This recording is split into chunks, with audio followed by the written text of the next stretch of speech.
नमस्कार, मैं हूं प्रमोद और आप देख रहे हैं मेरा हरियाणा। हमारे साथ है प्रगतिशील किसान आशीष मेहता।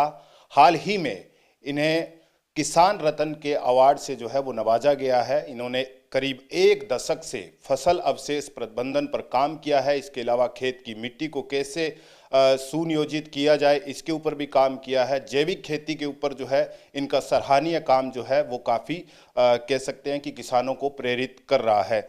आशीष जी, पहले तो सबसे पहले आपको बहुत बहुत बधाई हो कि आपको किसान रत्न से नवाजा गया है। धन्यवाद जी सर। कैसे महसूस करते हैं, कैसे प्रेरणा मिली आपको? किसान रत्न के अवार्ड से नवाजे जाना मैं अपने आप में एक बहुत ही गर्व और भावनाओं से भरा क्षण मानता हूं, और मैं समझता हूं कि ये सिर्फ मेरा सम्मान नहीं है, ये सभी किसानों का सम्मान है जो संघर्ष चुनौतियों के साथ रोज़ लड़ाई लड़ते हैं, और बहुत सारी समस्याएं हैं जो किसानी में उनको वो जूझते हैं, और अंत तक वो एक बेहतर उपज की उम्मीद रखते हैं। आपको एक दशक हो गया करीब फसल अवशेष प्रबंधन करते हुए। ये प्रेरणा कहाँ से मिली आपको सबसे पहले? हाँ, करीब एक दशक से मैं इसी कार्य में संलग्न हूँ, और मेरे मन में एक प्रभु की प्रेरणा ही कहूँगा कि एक इच्छा थी कि कहीं ना कहीं हम अपनी सॉइल हेल्थ, मिट्टी की सेहत के ऊपर काम करें, क्योंकि जो मिट्टी है वो हमारी माँ कहा जाता है, धरती माता, तो वो माँ के समान है। अगर माँ की सेहत अच्छी होगी तो उसमें चलने वाली जो फसल है वो भी न्यूट्रिशन से और उपज से भरपूर होगी। तो ये हमेशा से मेरे मन में था, क्योंकि मैं स्वास्थ्य के क्षेत्र से भी जुड़ा हूँ। तो मैं देखता हूँ कि जब हम न्यूट्रिशन पे काम करते हैं, जब हम पोषण पे काम करते हैं, तो हमें अच्छे रिजल्ट ज़रूर मिलते हैं।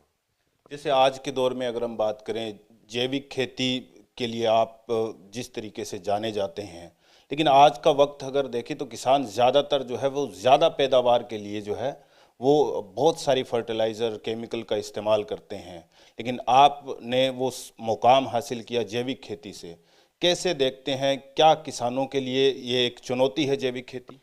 मैं आपको थोड़ा सा क्लियर करना चाहूँ, मैं कुछ एरिया में जैविक खेती, प्राकृतिक खेती करता हूँ, और बाकी एरिया में मैं गुड एग्रीकल्चर प्रैक्टिसेस कर रहा हूँ, जिसमें बहुत कम से कम केमिकल्स का इस्तेमाल करके और अच्छी सॉइल हेल्थ को मेंटेन करते हुए हम अच्छा उत्पादन कैसे ले पाएँ, इस पर मेरा मुख्य जो है ना काम रहता है।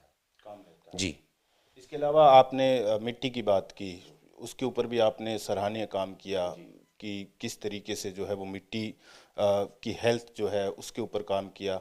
ये आज के दौर में किसानों के लिए सबसे बड़ी समस्या है। इससे कैसे निजात पाए किसान? देखिए, किसान इस बात को ज़रूर समझे कि हम अपनी भूमि से अगर हम गेहूँ ले रहे हैं तो भूसा मिल रहा है, धान ले रहे हैं तो पराली मिल रहा है, नरमा ले रहे हैं तो छटियाँ मिल रही हैं, ऐसे ही ग्वार ले रहे हैं तो उसका नीरा मिल रहा है। पर क्या ये जस्टिफाइड है? क्या हम ये दोनों चीज़ें निकाल लें, फिर कुछ केमिकल्स का इस्तेमाल कर कर अगली फसल की बिजाई करें, तो हर साल यही श्रृंखला चलती रहे, और पशुधन निरंतर हमारे जो है ना कम होते जा रहे हैं, गोबर हमारे पास अवेलेबल नहीं है, तो किस प्रकार ये सब काम हो पाएगा? तो ये अपने आप में बहुत बड़ा चिंता का विषय है।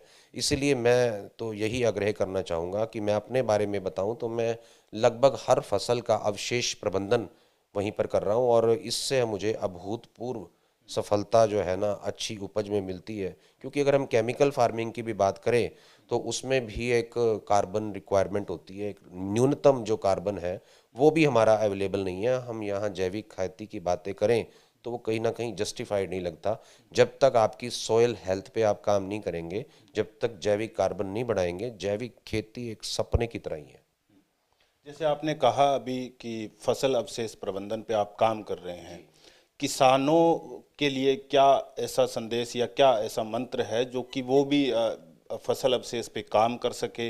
जाहिर तौर पर हम देखते हैं, चाहे उसके अंदर पराली का प्रबंधन हो या नरमे और कपास की अगर हम बात करें, तो उसका किस तरीके से वो जो लोग हैं वो उनके अवशेष का प्रबंधन करें। आज हमारे वैज्ञानिकों का बहुत धन्यवाद कि आज ऐसी टेक्नोलॉजी अवेलेबल है कि आप लगभग हर फसल का अवशेष प्रबंधन अपने खेत में कर सकते हैं। किसानों को चाहिए कि वह इस ओर ध्यान दें, और लगभग हर एरिया में ऐसी मशीन्स भी अवेलेबल है कि वो आपके पिछले फसल को काट कर बारीक करके पुराने अवशेषों को वो धरती में कैसे मिलाया जाए, उस पर बहुत सुगमता से कार्य हो रहा है, और थोड़ा सा ध्यान देने की ज़रूरत है। अगर इस तरफ हम ध्यान देंगे तो बहुत ही कम खर्च में हम इस फसल अवशेष के प्रबंधन को अपने खेत में कर पाएंगे और निरंतर धरती की उर्वरा शक्ति भी हम बढ़ा पाएंगे। जैसे कम खर्च में बिजाई का भी आपने एग्जाम्पल सेट किया है एक तरह से, तो उसके लिए क्या तकनीक आपने इस्तेमाल की? अगर हम धान के बाद गेहूं की बिजाई की बात करते हैं तो हमारे पास हैप्पी सीडर नाम से एक बहुत बढ़िया मशीन अवेलेबल है, जिसमें हम पराली के अंदर ही बिना ज़मीन की जुताई किए हुए कनक की बिजाई कर सकते हैं, मतलब without zero disturbance of the soil, जिसमें बहुत ही कम डीजल की जो है खपत होती है। साथ साथ जो पराली आपकी ज़मीन पर पड़ी है वो मल्चिंग का भी काम करती है और वीड्स को ग्रो करने से भी बचाती है, खरपतवार नियंत्रण, साथ साथ मॉइस्चर के ऊपर भी कंट्रोल रहता है। तो ये सभी काम ऐसे हैं जो कि लगातार आपको जो है ना बेनिफिट देते हैं और बहुत कम खर्चे में ये होता है। किसानों के लिए क्या संदेश देना चाहेंगे, क्योंकि आज कल तो आर्टिफिशियल इंटेलिजेंस का ज़माना आ गया है, किसान उससे भी हेल्प ले रहे हैं, हम विदेशों में देख रहे हैं। और दूसरा ये है कि बहुत सारे केमिकल्स का भी इस्तेमाल हो रहा है, तो आप क्या उनको ऐसा संदेश देना चाहेंगे जिससे वो प्रेरणा ले, जिस तरीके से आपने सिरसा जिले का नाम रोशन किया है, किसान रत्न का अवार्ड पाया है?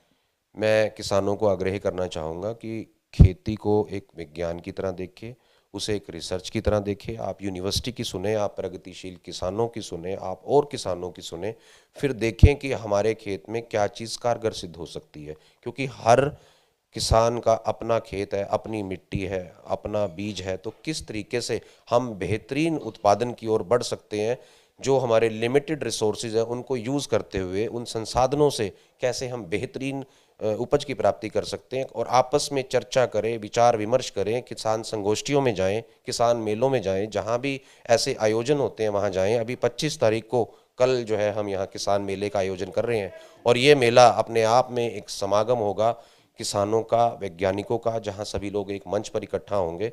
तो और मैं ये उम्मीद करता हूँ कि ऐसे आयोजन जरूर किसानों के लिए, उनकी नॉलेज बढ़ाने के लिए, उनकी खेती में बेहतरीन करने के लिए बहुत कारगर सिद्ध होंगे। बहुत बहुत शुक्रिया आशीष जी आपका। तो ये आशीष जी थे जिन्हें अभी हाल ही में किसान रत्न के अवार्ड से जो है वो नवाजा गया है, और कह सकते हैं कि आज के युग में जो है वो खेती किस तरीके से करनी है, इन्होंने बाकायदा ये भी बताया है कि जैविक के साथ साथ सबसे कम केमिकल जो है वो किस तरीके से इस्तेमाल करने हैं। तमाम चीज़ें जो है किसान भाइयों को बताई है। और 25 तारीख यानी 25 दिसंबर को डबवाली में किसान मेला भी लगने वाला है, तो तमाम किसान साथी जो है वहां पहुंचकर इन तमाम चीज़ों की जानकारी ले सकते हैं। खेती से जुड़ी हुई कोई भी जानकारी अगर आप लेना चाहते हैं तो कल मेले में आकर जो है यहाँ पर तमाम वैज्ञानिक और एक्सपर्ट बैठेंगे, उनसे जो है आप बातचीत कर सकते हैं, पूछ सकते हैं। इसके अलावा हाल ही की जो फसलें हैं उनमें क्या रोग है, आप चाहे तो किसी भी फसल के अंदर, जैसे मान के चलिए कि अभी गेहूं की फसल का एक पौधा आप लेकर आ सकते हैं, उसमें रोग की पहचान भी जो है वो भी करवा सकते हैं। आपका बहुत बहुत शुक्रिया।